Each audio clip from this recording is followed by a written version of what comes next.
మాతృదేవోభవ. తల్లి పదమ్ములన్ గొలిచి ధన్యతనుందిన జీవితమ్ములన్ తలడపాటులుండవికా. తల్గడయౌను సరస్వతీ పదంబు అల్లిన పద్యమాలికలు హాయిగను చెడి పూల తావులై తల్లియుడిన్ గలట్టి మమతామయతన్ తరింపజేసెడిన్. తల్లియుడిన్ గలట్టి మమతామయతన్ తరింపజేసెడిన్. తెలుగు వన్ టీవీ ప్రేక్షక మహాశయులందరికీ సాహిత్యంలో హాస్యం అనే కార్యక్రమంలో 96వ భాగానికి స్వాగతం పలుకుతున్నాం. లోకంలో ప్రసిద్ధులవ్వాలని ప్రతి వ్యక్తి కోరుకుంటాడు. చీమ మిగిలిన చీమల కంటే ముందు ఉండాలని చూస్తుంది. దోమ మంచిగా కాకపోతే మిగిలిన దోమల కంటే ఎక్కువగా కుట్టి బాధ పెట్టైనా ప్రసిద్ధి చెందాలని చూస్తుంది. ఆ దెబ్బతో వాడు దెబ్బ కొట్టి ప్రాణం పోయినా పర్వాలేదు, మొత్తం మీద నేను గొప్పదాన్ని. ఇది అహమహమిక అంటారు సంస్కృతంలో. అహం అహం అని అహమహమిక, నేనంటే నేను అని ముందుకు దూసుకురావడం. ఈ పోటీతత్వం ప్రపంచానికి గొప్ప ఉపకారం చేస్తుంది, గొప్ప అపకారం కూడా చేస్తుంది. ఉపకారం ఏమిటంటే ఒకళ్ళ మీద ఒకళ్ళు పోటీపడి బాగా చదవడం వల్ల, బాగా వస్తువులను ఉత్పత్తి చేయడం వల్ల, బాగా సంపాదించడం వల్ల దేశంలో విద్యావంతులు పెరుగుతారు, సంపద పెరుగుతుంది, అభివృద్ధి జరుగుతుంది. ఇది ఉపయోగం. కానీ పెద్ద నష్టం ఏమిటంటే ఆరోగ్యాలు పాడైపోతున్నాయి, ఆంతర్యాలు పాడైపోతున్నాయి. వాడి మీద వీడికి ద్వేషం, వీడి మీద వాడికి పగ. వీడి వ్యాపారం వాడు జరగొట్టడం, వాడి వ్యాపారం వీడు జరగొట్టడం. అంచేతను ఈ ప్రసిద్ధుణ్ణి కావాలి అనేటువంటి కాంక్షని మానుకోమని చెబుతున్నారు చమత్కారంగా. పైగా నువ్వు ప్రసిద్ధుడివి కావాలి అంటే మంచి పనుల ద్వారా అవ్వాలి. ఏదో రకంగా 10 మంది నోళ్లలో నలగడం అనేది ముఖ్యం కాదు. కానీ కొంతమంది అలాగే భావిస్తారు. అలా భావించే వాళ్ళ తత్వాన్ని ఓ శ్లోకంలో చమత్కారంగా చెప్పారు. ఘటం భింద్యాత్ పటం ఛింద్యాత్ కుర్యాద్వాగార్ధభస్వరం ఏనకేనాప్యుపాయేన ప్రసిద్ధ పురుషో భవేత్. ఏదో రకంగా ముందు సమాజంలో ఫేమస్ అయిపోతే ఇక జనం చుట్టూ తిరుగుతారు. ఇక నువ్వు ఏ రంగంలో అయినా పర్వాలేదు. మన్మోహన్ సింగ్ కంటే ఎక్కువ ఫేమస్ ఇప్పుడు హసన్ అలీ, హర్షద్ మెహతా. మన్మోహన్ సింగ్ సన్మార్గుడు, వీళ్ళు దుర్మార్గులు. కానీ ఆయన కంటే ఎక్కువ ప్రచారం ఉంది వీళ్ళకి. వీళ్ళు జీవిత చరిత్రలు రాస్తారు కొంతమంది. వాడు ఎలా దొంగతనం చేశాడు, ఎంతమందిని మోసం చేశాడు. దావూద్ ఇబ్రహీం మాఫియా, వాడు అందరికంటే ప్రసిద్ధుడు. దలైలామా కంటే దావూద్ ఇబ్రహీం ప్రసిద్ధుడు. ఏం చెబుతావు? దలైలామా శాంతానికి ప్రసిద్ధి, దావూద్ ఇబ్రహీం ముఠా తగాదాలు, గొడవలు, మర్డర్లు, హత్యలు, ఇవే కదా. కానీ దలైలామా పేరు విన్నవాడు ఉన్నవాడేమో కానీ దావూద్ ఇబ్రహీం పేరు విన్నవాడు లేడు. అందుకే సంస్కృతంలో వ్యంగ్యంగా ఏమన్నారంటే, ప్రసిద్ధుడు కావాలి అంటే ఇంత తాపత్రయం పడక్కర్లేదయ్యా, మంచిగా ప్రసిద్ధుడు కావాలంటే తాపత్రయం పడాలి. కానీ ఏదో ఒక రకంగా నా పేరు పత్రికల్లో వస్తే చాలు, నా పేరు టీవీల్లో మోగితే చాలు, నా గురించి 10 మంది అనుకుంటే చాలు అనే మాట అయితే ఘటం భింద్యాత్. ఓ కొండ తీసుకొచ్చి నడు రోడ్డు మీద పగలగొట్టాయి, పెద్ద శబ్దం వస్తుంది, అందరూ చూస్తారు. ఏమిటంటే మీ దృష్టిని ఆకర్షించడం కోసం ఈ పని చేశానని చెప్పు, అంతే.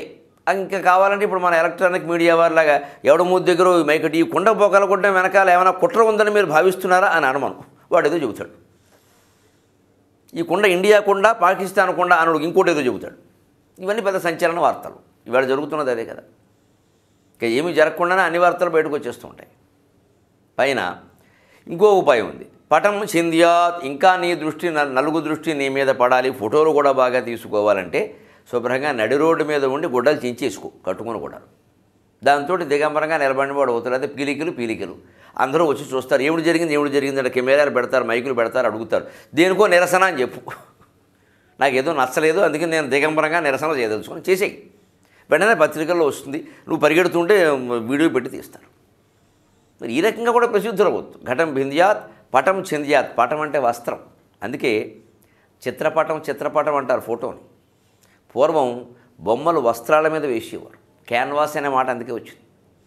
ఈ బొమ్మ వేయాలంటే పెద్ద క్యాన్వాస్ ఉండాలి. క్యాన్వాస్ అంటే గోడ కాదు, వస్త్రం. వస్త్రాల మీద బొమ్మలు వేసేవారు. ఇప్పటికీ అద్దకం అనే కళ మనకు ఆంధ్రప్రదేశ్లో ఉండనే ఉంది. అద్దకం చీరలు అంటారు. వస్త్రాల మీద వేస్తారు బొమ్మలు. అవి చెరిగిపోని రంగులు, ఉతికినా సరే పోని రంగులు వేస్తారు. దాని నుంచే పటం అనే దానికి బొమ్మ అనే అర్థం వచ్చింది. బొమ్మని పటం మీద వేయడం వల్ల చివరికి పటమే బొమ్మ అయింది. నిజానికి పటం అంటే మాత్రం వస్త్రం. అందుకని పటం చింద్యాత్, గుడ్డలు చించేసుకో, కొండ పగల కొట్టేసుకో. కుర్యాద్వా గర్దభస్వరం, ఇంకో రకంగా కూడా ప్రసిద్ధుడు కావచ్చు. నలుగురిలో ఉండగా ఓ పాట ఎత్తుకో, నీకు తోచినట్టు పాడేయి. వరస లేదు, వావి లేదు, లాగం లేదు, తానం లేదు, పల్లవి లేదు, అన్నీ అపశృతులే, గాడి తెరిచినట్టే పాడేయి. అయినా కానీ నలుగురు చూస్తారు. ఏం చేస్తాం? బస్ స్టాపు, వాన కురుస్తోంది, ఎక్కడికి వెళ్ళలేరు, నీ పాట వెనక తప్పదు. అంచేత మనం పాట పాడుతున్నది ఎవరైనా పరీక్ష చేసుకోవాలంటే బస్ స్టాపులో పడేయాలి. నలుగురు అక్కడే ఉన్నారు, వింటారు, తప్పదు. పైగా వాన కురుస్తోంది, బయటికి పోలేరు. అందుకని కుర్యాద్వా గార్ధభస్వరం, ఏ గాడిద గొంతుతోనో పాడేసి అందులో ఏదో ఓ మాట బాగుంటుంది, ఎవడో మెచ్చుకుంటాడు, సంతోషించు. ఓ సినిమా నడుస్తోందట, అందులో బయట వాన కురుస్తోంది, సినిమా అయిపోయింది, అందరూ బయటకు వచ్చి నిలబడ్డారు. వాన కొంత పోర్టుకోలో నిలబడ్డారు, తగ్గాక వెలిసాక పెడదామని. ఆ సినిమా టాకీస్ యజమానికి జాలేసింది. పాపం ఎంతమంది వానలో ఇబ్బంది పడుతున్నారు, ఎప్పట్లో ఇది వెలిసేలా లేదని వెంటనే ఓ ప్రకటన ఇచ్చాట.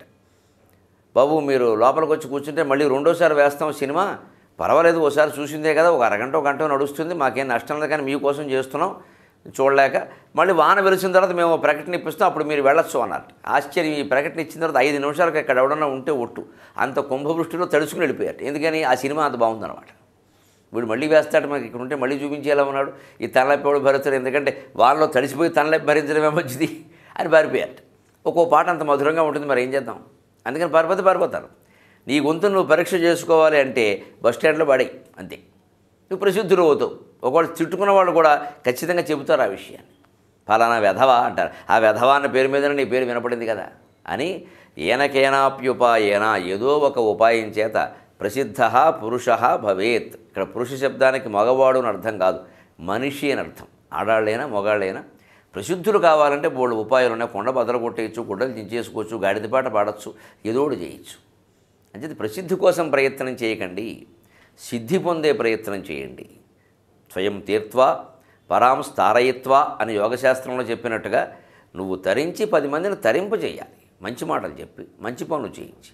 ఆ రకంగా ప్రసిద్ధులు కావడానికి కొంత సమయం పడుతుంది, పట్టని నష్టమేం లేదు. నీ అంతరంగం శాంతితో ఉండడం ప్రధానం, కానీ అందులోనూ నువ్వు ప్రసిద్ధులు కావడం ప్రధానం కాదు అనే విషయాన్ని వ్యంగ్యంగా చెప్పారు, ఇలాగ హాస్యంగా, చమత్కారంగా.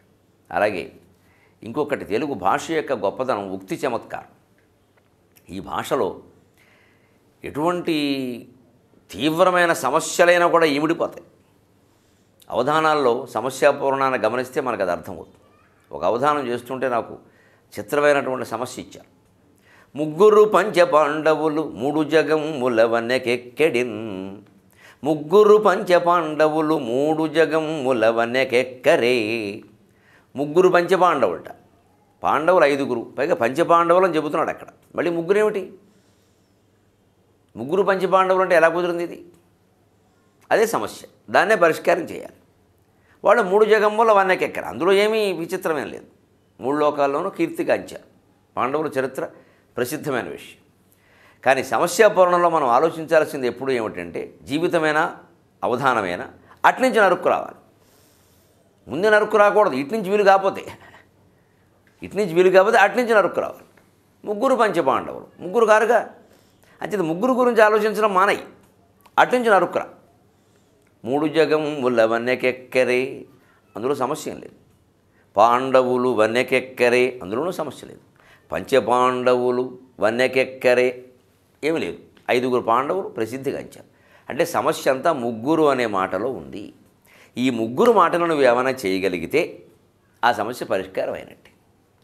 ఇలా ఆలోచించడం మొదలు పెడితే ఆలోచించగా వేగంగా ఆలోచించడం కూడా మొదలవుతుంది. సెకన్లో 1000వ వంతులో కూడా మెరుపు మెరుస్తుంది, ఫ్లాష్ అంటారు. వాన కురవడానికి, మేఘాలు మోగడానికి సమయం పట్టచ్చు, కానీ మెరుపు మెరియడానికి సమయం పట్టదు. తడుక్కున మెరుస్తుంది, మాయమవుతుంది. మనిషికి ఒక ఆలోచన రావడం కూడా అంతే, మెరుపు మెరిసినట్టే వస్తుంది. అందుకే ఆలోచనని ఫ్లాష్ అంటారు. ఆ మెరుపు మెరిసింది, 3 ఏం చేయాలి అంతే. వెంటనే పద్యం వచ్చింది. నెగ్గిరి యుద్ధమందునను నెగ్గిరిగా వనవాసమందునన్. వాడు యుద్ధాల్లో నెగ్గారు పాండవులు. ఈ 3 ఏం చేద్దాం పక్కనట్టండి. ముందు పాండవుల గురించి వర్ణనతో పద్యం మొదలెట్టేయచ్చు. ఎందుకంటే కథలో ఉన్నది ఎలాగూ పాండవులు. నెగ్గిరి యుద్ధమందునను నెగ్గిరిగా వనవాసమందునన్, వాళ్ళు యుద్ధాల్లో నెగ్గారు, వనవాసంలో కూడా నెగ్గారు. అంటే జీవితంలో నెగ్గడం ముఖ్యం కదా. యుద్ధంలో చాలామంది నెగ్గారు, కానీ జీవితంలో నెగ్గలేకపోయారు చాలామంది. అలెగ్జాండర్ అంతటి వాడు ప్రపంచమంతా జయించాడు. చివర ఇంటికి వెళ్ళిపోతున్నాడు. 300 మంది సైనికులతో వచ్చాడు, 30 మంది మిగిలారు. చచ్చారు మిగిలిన వాళ్ళందరూ యుద్ధాల్లో. ప్రపంచాన్ని జయించాం అని ఒక గర్వం మిగిలింది. చివరికి బాబిలోన్ పుంతల మీదుగా భారతదేశాన్ని దాటి ఆఫ్ఘనిస్తాన్ దాటి అతని దేశాలకు వెడుతుంటే విషజ్వరం వచ్చింది, టైఫాయిడ్. చచ్చాడు అక్కడ, ఆ పుంతల్లో పడ్డాడు. దాహం వేసి వస్తుంది విపరీతంగా. ఓ సైనికుడిని పిలిచి దా దా మంచినీళ్ళు అన్నట్టు.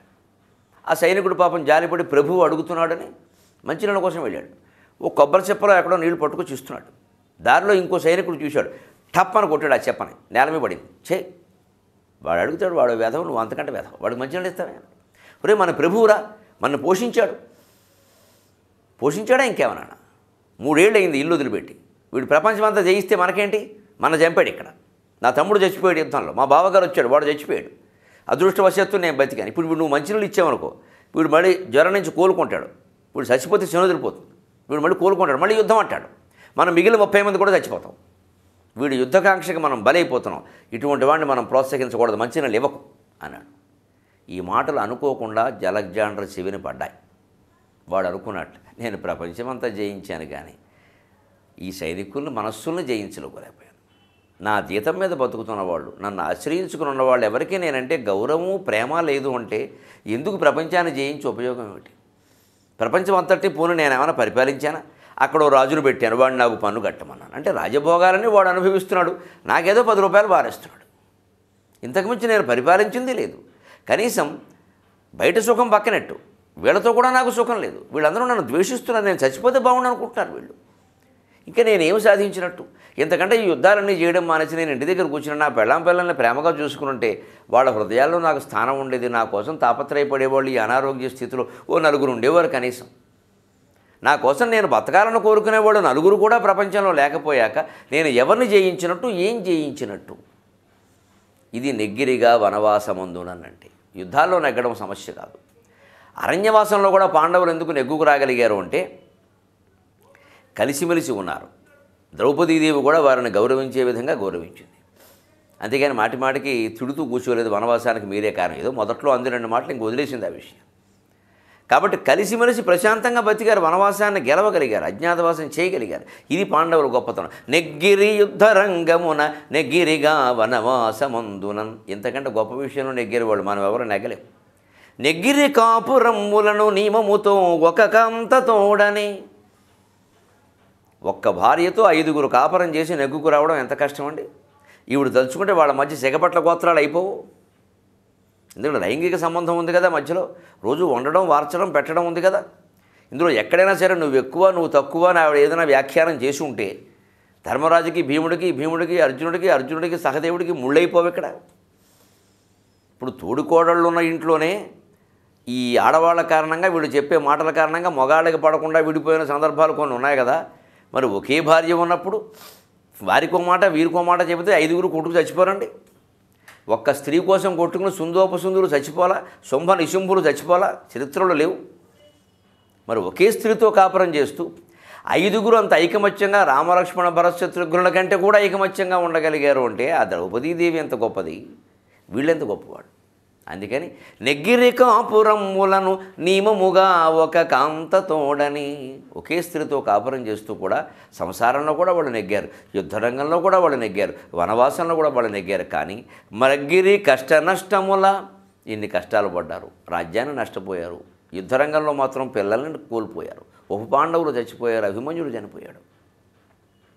కష్టసుఖాలు అన్నీ ఉన్నాయి కానీ వాటికి తట్టుకోగలిగారు. ఇంతవరకు సమస్య పద్యం కథ.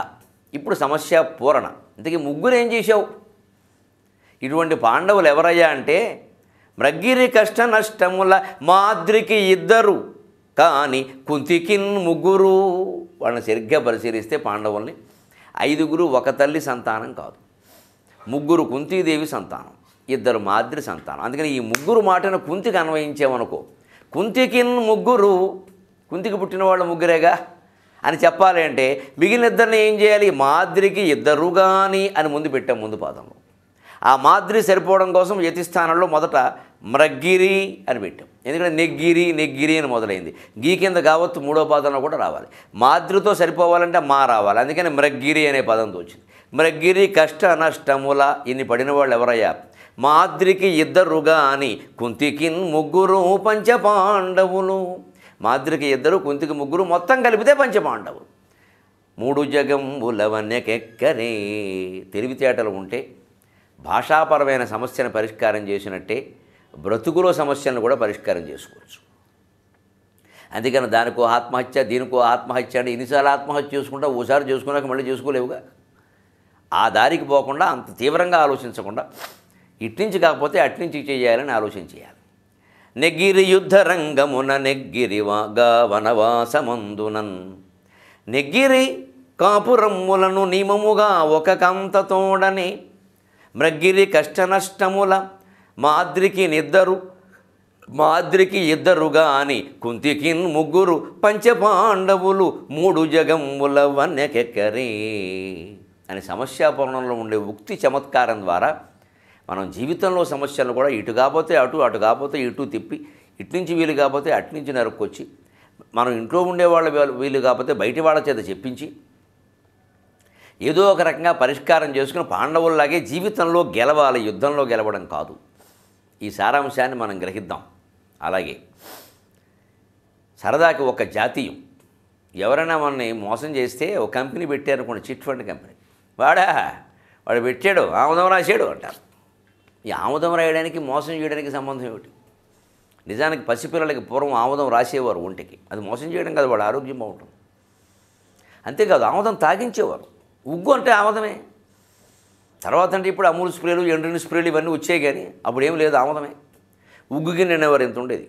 అందులో ఆముదం 4 చుక్కలు పోసి దాన్ని ఇలా ఏదో పెట్టి రంగరించి మొత్తం మీద పెట్టేసేవాడు. కొంచెం ఆముదం ఒంట్లోకి ఎడితేనండి కారణం ఏమిటంటే, విషయం వచ్చింది కూడా చెబుతున్నా, విరేచనం అనుమానం లేకుండా అవుతుంది. పసిపిల్లలకి అప్పుడే పుట్టినవాళ్ళు కాబట్టి ఆ నాళాలు తెరుచుకోవు, కానీ చాలా ఇబ్బంది పడిపోతూ ఉంటారు పాపం. అందుకని కిస్తే ఆముదం కొద్దిగా తాగిస్తే ఈ నాళాల గుండా ఆముదం ప్రవహించి ఆ విరేచన సంబంధమైన నాళాలని ఆ వదులు చేస్తుంది. అప్పుడు వాళ్ళకి అప్పటి నుంచి విరేచనం కావడం మొదలవుతుంది. అలాగని పెద్దయ్యాక కూడా ఆముదం తాగితే ఇక వేరే ఇంకా విరోచనాలే పట్టుకుంటాయి వరుసగా. అందుకే ఆముదం తాగిన మొహం అంటారు. ఆముదం తాగితే వీరికి ఎక్కువ విరోచనాలు అయిపోయి నీరసం అయిపోతాడు. అందుకే అలా ఎవడైనా నీరసంగా ఉంటే ఏమిటా మొహం, ఏమిటి ఆముదం తాగిన మొహంలా అంటారు. అంటే ఏది ఎప్పుడు ఎంత సేవించాలో అంతే. చిన్నప్పుడు తాగాం కదని మొత్తం అంతా తాగుతావా? మరి ఇలాంటప్పుడు ఆముదం తాగడం పసితనంలో మంచిదైనప్పుడు, ఆముదం రాయడం కూడా మంచిదైనప్పుడు, ఆముదం రాస్తే మోసం చేశారని ఎందుకు వచ్చింది? గంభీరమైన భారతీయ తత్వం, యోగశాస్త్రం ఈ జాతీయంలో ఉంది. పుట్టిన బిడ్డకి మీరు గమనించండి, ఈ మాడు పైభాగం మెత్తగా ఉంటుంది, బాగా మెత్తగా ఉంటుంది, దూది కంటే మెత్తగా ఉంటుంది, స్పాంజిలాగా. గట్టిగా ఓ దెబ్బ ఇలా కొడితే పోతాడు కూడాను, కొట్టకూడదు. అందుకే పసిపిల్లల దగ్గరికి ఎవరిని రానివారు. పైగా ఆ నెత్తి చుట్టూ గుడ్డ చుడతారు. ఎందుకంటే పక్క పిల్లాడు ఎవడైనా కొడతాడేమో, ఒకడు సుత్తెట్టు కొట్టేస్తాడు చూసుకోకపోతే పోతాడు ఖచ్చితంగా. ఎందుకంటే ఇక్కడ రంధ్రం ఉంటుందండి, బ్రహ్మరంధ్రం అంటారు దాన్ని.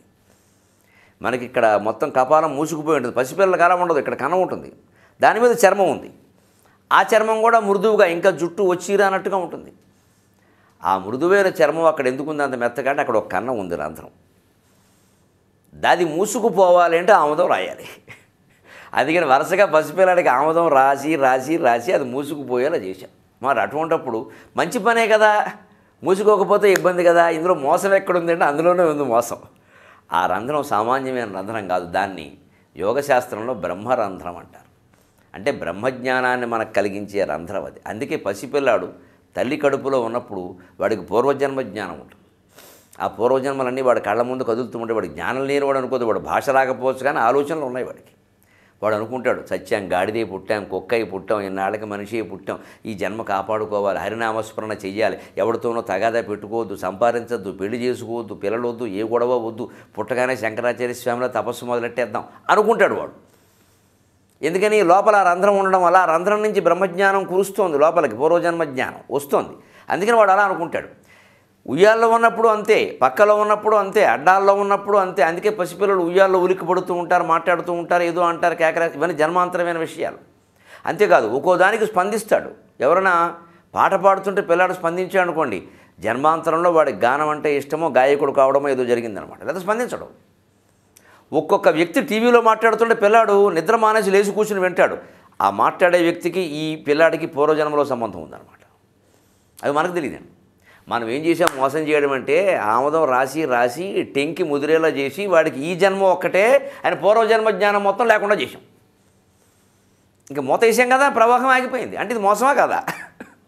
వాడు హాయిగా జన్మాంతరమైన జ్ఞానంతో బోళ్ళు ఒక మునిలాగా యోగిలాగా బోళ్ళు జ్ఞానంతో వాడుంటే వాడిని మూసేసి నేనే అమ్మ, ఈయనే నాన్న, ఇంకెవరూ లేరు నీకు, దిక్కు లేని వాడివి అని వాడు కల్పించాం ఇక్కడ. ఇంకా అక్కడి నుంచి వాడు మండ పట్టుకున్నాడు, ఆవిడే భార్య ఈవిడే పిల్లలను కూర్చొని ఈ వ్యామోహంలో పడ్డాడు. తాత్విక జ్ఞానం నుంచి ఈ వ్యామోహంలో పడ్డం అంటే మోసమా కాదా? అందుకని ఆముదం రాయడం అంటే మోసం చేయడం అని అర్థం వచ్చింది. ఎవడైనా చిట్ ఫండ్ కంపెనీ పెట్టి శుభ్రంగా డిపాజిట్లు సేకరించి మూసేస్తే వాడు రాసాడు ఆముదం అంటారు వెంటనే. దీని వెనకాల ఇంత తాత్వికమైన కథ ఉంది నిజానికి. అందుకని ఇప్పుడు ఏం చేసాం, మనం మూసాం కాబట్టి చివరిగా ఒక్క మాట, ఇప్పుడు పగలగొట్టాలి. మరి పైనుంచి పగలగొడితే పోతాడు, అందుకే కింది నుంచి పగలగొట్టాలి. శ్రాప్ వేసినప్పుడు పగలగొట్టి లాగుతారు చూడండి మళ్ళీ. దానికే షట్చక్ర సంచారం.